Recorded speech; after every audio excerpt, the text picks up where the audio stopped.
Hola a todos, mi nombre es Diego Esteban Campos Hernández y junto a mi compañero Jairo de León López, ambos estudiantes de la Escuela de Lenguas Campus 4, haremos una presentación en torno a la materia Introducción a la Investigación, impartida por la maestra Magali Andaluz Arévalo. Esta presentación es sobre un tipo de investigación llamado método ex post facto, y para empezar vamos a definir de manera general qué es este método. Y como principal definición, encontramos que es el estudio de los fenómenos que ya se han producido y donde no se puede ejercer el control de las variables. Sally 2015. Básicamente, esto nos dice que este tipo de investigación toma lugar cuando un fenómeno o una serie de fenómenos que se quieren estudiar ya tomaron lugar en el pasado, ya ocurrieron. No es un fenómeno que está transcurriendo, sino que algo que ya acabó y por eso mismo no se puede ejercer el control de las variables porque no es posible manipular o alterar las causas que generaron a un fenómeno ya ocurrido. También decimos que se trata de una búsqueda retrospectiva de las posibles causas del fenómeno estudiado, dado que primeramente se recopilan todos aquellos datos que sean necesarios estudiar y después se analizan precisamente con una búsqueda retrospectiva, para poder dar con las causas que dieron origen a dicho resultado. Y finalmente, este diseño de investigación es apropiado para establecer posibles relaciones de causa-efecto, observando que ciertos hechos han ocurrido y buscando en el pasado los factores que los hayan podido ocasionar. Recopilamos las 6 características más importantes del diseño de investigación ex post facto. En primer lugar, el investigador está obligado a buscar variables. La característica principal y más relevante de este tipo de investigación es que el investigador escoge uno o más efectos que le es dable observar y retrocede en el tiempo para buscar posibles causas, relaciones y su significado. En segundo lugar, es apropiado cuando no es posible realizar experimentos, ya sea por distintas razones de tipo sociales, económicas, prácticas, éticas o incluso políticas y económicas. Muchas veces no es posible experimentar con lo que estamos estudiando, y específicamente más en este tipo de casos que son fenómenos que ya ocurrieron. Y la principal debilidad, si así podríamos decirlo, de este tipo de investigación consiste en que por falta de control sobre los factores supuestamente causales no es posible establecer con un margen de seguridad aceptada o irrefutable cuál es la causa o cuáles son las causas. Esto es algo que veníamos comentando previamente, y es que debido a que el fenómeno ya ocurrió, no es posible manipular o alterar las variables que vamos encontrando que pudieron dar origen a dicho fenómeno. Igualmente, no requiere la manipulación directa de las condiciones de producción de los fenómenos. Esto es dado que dichos fenómenos ya ocurrieron, ya tomaron lugar, por lo tanto no es posible tomar el control de las condiciones en las que éste se llevó a cabo, que es algo de lo que venimos hablando también. Y hay dos formas de investigación. Una de ellas es la prospectiva y la otra es la retrospectiva. La prospectiva es cuando el fenómeno no ha terminado, está en proceso, y a medida que va concluyendo se van estudiando las posibles causas a falta del desenlace del suceso.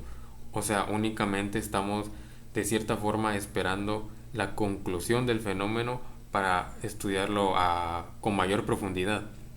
Y la investigación de forma retrospectiva es cuando el fenómeno tuvo lugar en el pasado y los hechos se van reconstruyendo a partir del análisis de dicho suceso. Es aquí cuando entra la búsqueda de manera retrospectiva de las que hablábamos anteriormente.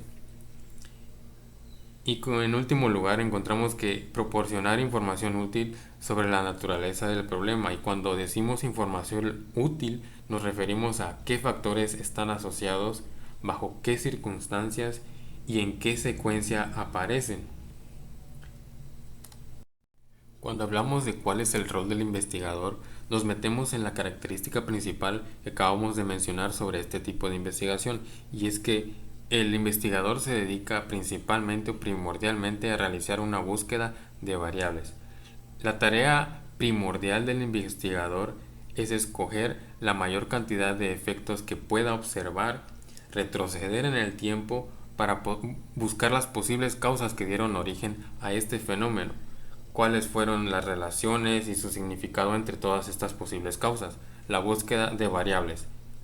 Otra vez nos estamos metiendo en la búsqueda retrospectiva de la que hemos estado hablando. ¿Qué paradigma se lleva a cabo en el método ex post facto?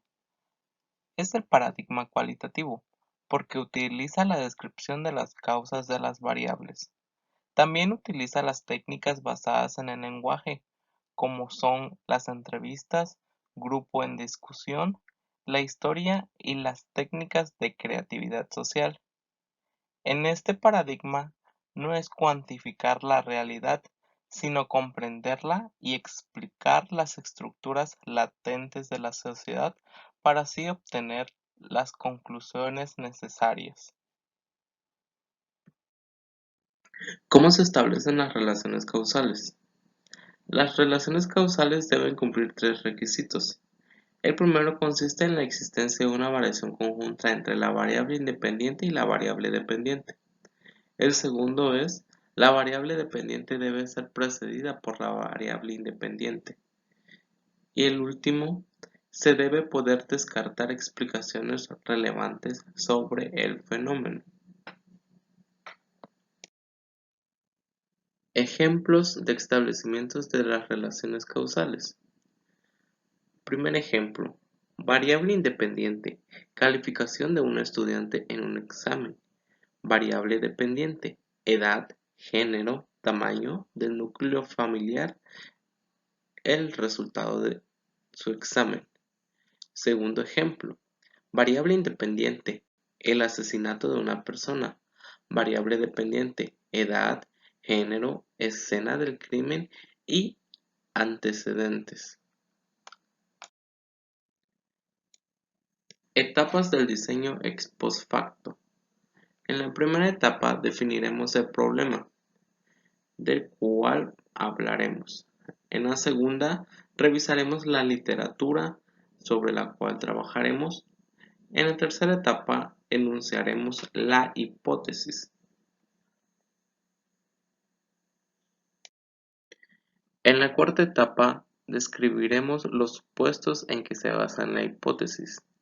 La quinta etapa se determinará los procedimientos para seleccionar los sujetos o unidades de observación. Se determinarán cuáles son las técnicas que se utilizarán en la recolección de datos y se probarán si esas técnicas son confiables y si se produce la información deseable. En la sexta etapa se recogerán los datos. En la séptima se describirá, analizará e interpretará los resultados en términos claros y precisos para así obtener datos confiables. El principal objetivo del diseño ex post facto es validar la hipótesis una vez que el fenómeno ya ha tenido lugar. Como hemos visto, el término ex post facto significa después del hecho.